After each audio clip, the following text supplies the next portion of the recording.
We are open, we are looking for শত্রু। লুৎফুজ্জামান বাবর এই বান্দার ভাইরাল ডায়লগটি হচ্ছে উই আর লুকিং ফর শত্রুজ।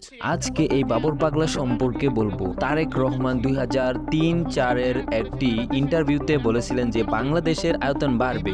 এরপরে মৌলানা ভাসানী বলেছিলেন যে আসাম আমার, পশ্চিমবঙ্গ আমার, ত্রিপুরা আমার, এগুলো ভারতের কবল থেকে ফিরে না পাওয়া পর্যন্ত বাংলাদেশের স্বাধীনতা ও মানচিত্র পূর্ণতা পাবে না। লুৎফুজ্জামান বাবর তৎকালীন স্বরাষ্ট্র ও প্রতিমন্ত্রী ছিলেন। তিনি 10 ট্রাক ভর্তি অস্ত্র, গোলাবারুদ, রকেট লঞ্চার নিয়ে ভারতে পাঠিয়েছিলেন 2004 সালে। তখন তারা নিজেদের দেশে গৃহযুদ্ধ শুরু করে মূল ভারত থেকে আলাদা হতে চাচ্ছিল এই 7 অঙ্গরাজ্য মিজোরাম, আসাম, মেঘালয়, সিকিম, ত্রিপুরা, বিহার ও উড়িষ্যা। আর সেখানে আন্দোলনকারীদের 10 ট্রাক অস্ত্র সাপ্লাই করছিল এই মন্ত্রী। তারপর অস্ত্র সহ সে ধরা খায় আর তারা আন্দোলন করতে পারেনি। এরপর থেকে এখানে 463 বাক্স অস্ত্র সহ উদ্ধার করা হয়। সেগুলোর মধ্যে ছিল এমটিটি, এসএমজি, টমিগান 790টি, গ্রেনেড 27,000, রকেট লঞ্চার 150, ম্যাগজিন 620 এবং